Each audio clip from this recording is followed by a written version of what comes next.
બધા મિત્રોને બાપા સીતારામ।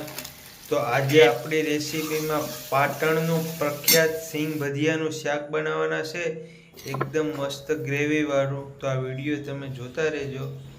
સિંગ ભજીયાનું શાક બનાવવા માટે આપણે આ બધી શાકભાજી લીધું છે। નમસ્તે મિત્રો, બાપા સીતારામ।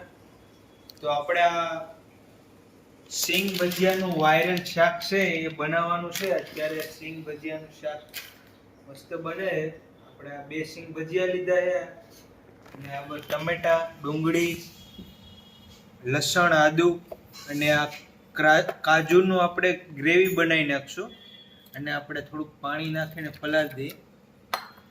લીલા ધાણા, આનું આપણે સરસ સિંગ ભજીયાનું શાક બનાવવાનું છે। તો પહેલા આપણે ટમેટા, ડુંગળી ને લસણ, આદુ ને કટિંગ કરી નાખીએ। આપણે આને કટિંગ કરીને શાક બનાવવાનું છે બધું।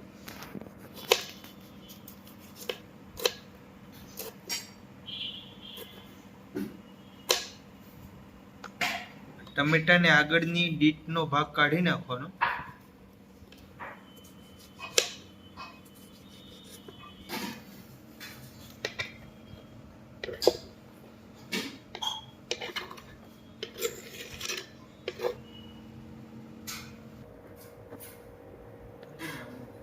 તો આપણે આ ડુંગળીને આપણે ઝીણી ઝીણી કાપી નાખીએ છીએ, કટિંગ કરી નાખીએ।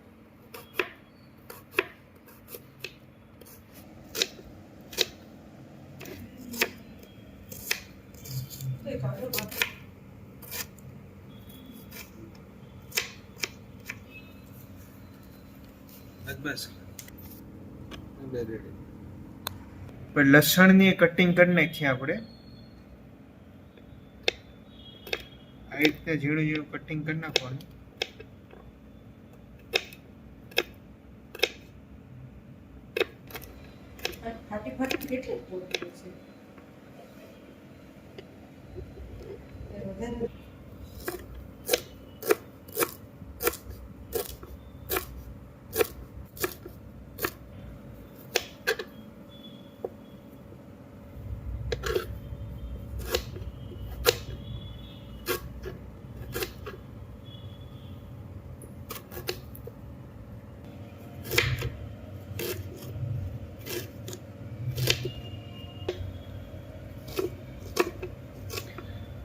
આવી રીતે આદુ ઝીણું ઝીણું સમારી નાખવાનું।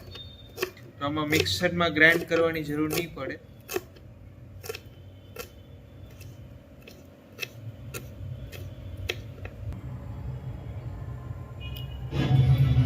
તો આમાં આપણે તેલ નાખશું, તેલનું પ્રમાણ થોડુંક વધારે નાખવાનું। આખા મસાલા લીધા છે, 3 મરચાં છે, તેજપત્તા છે, લવિંગ છે, તજ, બાદિયા। આપણે આને નાખી દઈએ।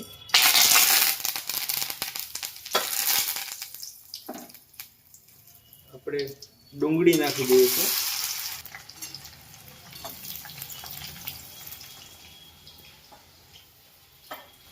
ડુંગળી, લસણ, આદુ આ 3 વસ્તુ આપણે નાખી દીધી છે અને આપણે 2 મિનિટ પાકવા દેવું। ડુંગળી છે બ્રાઉન ગોલ્ડ થઈ જાય પછી આપણે ટમેટા નાખશું।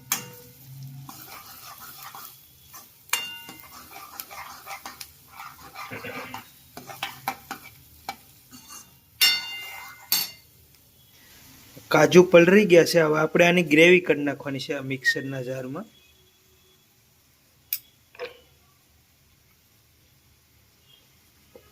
પાણી નાખી દઈએ।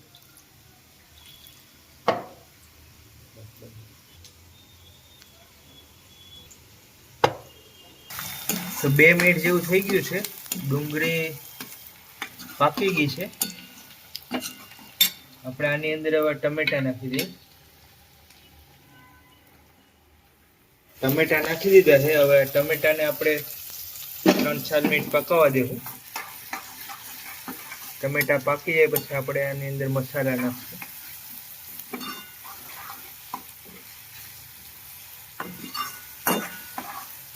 આપણે આ સિંગ ભજીયાનું શાક બનાવીએ છીએ, મસ્ત બને છે। અને જો મિત્રો આ તમને રેસીપી સારી લાગતી હોય તો અમારા વિડીયોમાં લાઈક કરજો, કોમેન્ટ કરજો, ચેનલમાં નવા હોય તો સબસ્ક્રાઇબ કરજો. 1 મિનિટ જેવું થઈ ગયું છે. હવે આપણે આની અંદર નમક નાખી દઈએ છીએ. નમક નાખી દઈએ એટલે ડુંગળી ને ટમેટા ફટાફટ પાકી જશે આપણી.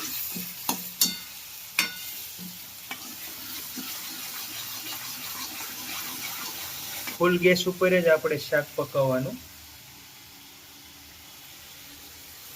ડુંગળી પાકીને 2-3 મિનિટ થઈ ગઈ છે. હવે આપણે આની અંદર હળદર નાખી દઈએ છીએ. તો અડધી ચમચી હળદર નાખી દીધી છે. આ લાલ મરચું પાવડર છે, એ આપણે 1 ચમચી નાખીએ છીએ. તો આપણે આ 1 ચમચી કાશ્મીરી મરચું કાઢ્યું છે, એ નાખી દઈએ.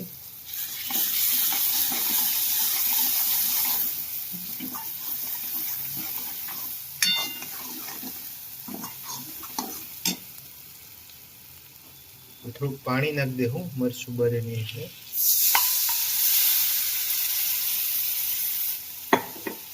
અડધો ગ્લાસ પાણી નાખી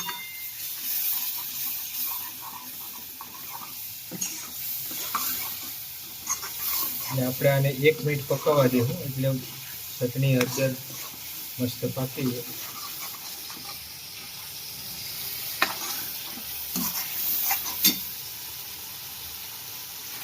હવે આપણે આની અંદર આપણે સિંગ ભજીયા નાખી દઈએ છીએ.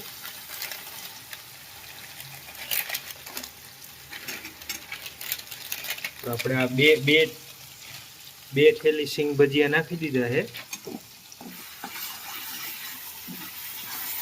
એકદમ મસ્ત શાકનો કલર આવી ગયો છે.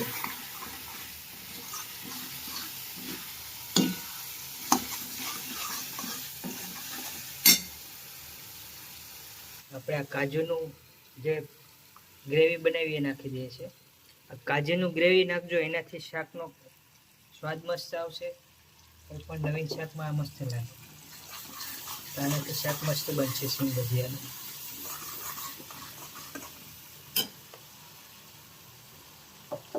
હજી આપણે અડધો ગ્લાસ આમાં પાણી નાખી દઈએ અને આને આપણે 2 મિનિટ પકાવવા દઈએ. આપણે ધાણા ભાજી કટિંગ કર્યા છે એ પણ નાખી દઈએ અત્યારે.